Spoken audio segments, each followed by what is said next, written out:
What's going on, boxing fans? Julian Williams here with the Distance. Got a fantasy matchup for you guys. I'm going to stop counting because I lost track of fantasy matchups because I haven't done one in like 6 months now. So this one's going to be John the Beast Mugabi versus Thomas the Hitman Hearns. Middleweight bout puts together two of the hardest hitting middleweights of the 80s together. Of course, Mugabi probably being the harder hitting out of the two. But Hearns was interchangeable. He was a boxer. He could box as well as he can punch. He was a boxer-puncher, of course. Mugabi was pretty much a puncher. Looking at, a lot of people look at Mugabi and maybe look at him as a bum because of his later career losing to fighters such as Terry Norris and Gerald McClellan. Gerald McClellan being a decent boxer out to being a Croc Gym fighter. And pretty much, we all know Thomas Hearns was a Croc Gym fighter as well.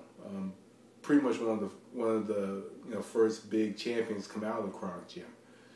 So anyway, something that I did see with Mugabi was Mugabi in his battle against Hagler. Mugabi had trouble against Hagler when he moved. He didn't have too much trouble when he was a southpaw because he did throw the left hook quite well. But, other than that, against Hagler, he stood straight up. And, eventually later on in the fight, the later it went, the more it started to lean toward Hagler. Now, when you look at the fight, Hagler took some nasty shots that Thomas Hearns definitely could not have taken. But Hagler Hagler just stood in front of him in that bout. He stood in front of him. He boxed with him, but these shots that he took when he was taking these head shots were from shots when he stood in front of him. Against Gerald McClellan he at the beginning he moved and he jabbed. He moved and he jabbed, and he used it to kind of neutralize Mugabi's power. So I think personally, Thomas Hearns probably would have did the same thing. Now, Thomas Hearns, we all know, throughout the stretch of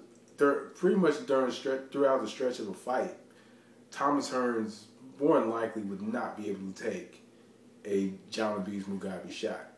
Mugabi, from time to time, did not put his punch together quite well. From time to time, there was a lack of fluidity behind his combinations. Like, he didn't throw his combinations together well, like how one hook would be higher than the other, and his hooks would come from like out of range, or he would come inside, and sometimes he wouldn't protect himself. And against Thomas Hearns had a great jab that he used effectively. He used it to keep space and set up the right hand, and he needed the right hand, from that certain amount of space. And he got a lot of leverage, and I personally think that the jab pretty much gave him a lot of leverage and wiggle room to throw that straight right hand that he was able to land and pull opponents out with. John the Beast Mugabi would probably be open. I think would be open to that straight right hand, but I'll say this in essence, that the one that fought Hagler more than likely would have not been knocked down against Thomas Hearns. Straight right hand. Even though Thomas Hearns' straight right hand was extremely powerful and his left hook was just as good, I think that Thomas Hearns would have to wear him down with the jab. The same way that John the Beast Mugabi was a decent body puncher, and he was able to get those subtle shots to the body, but John the Beast Mugabi would probably go into the body and try to take find a way to take Hearns' jab away, go to the body so we can slow him down. And when he slows him down, he has a big combination up top. It could probably take out Thomas Hearns, because when you wear down the body, you got the fighter standing in front of you. When you have a fighter that stands in front of you, you have a fighter that possibly lost his legs, and then you have a fighter that's forced to fight. And Thomas Hearns could possibly be forced to fight if Mugabi had went to the body. But also, he would be catching jabs on the way inside. Hearns would be moving. He would jab from all different angles and try to hit him with the straight right hand or the left hook from a specific angle to where John Mugabi could not see. John Mugabi had to be set to get his power punches off and get leverage behind his punches. So I think that Thomas Hearns would probably stand back. He'd probably use his stiff jab, that stiff straight right hand, maybe hit him with the left hook.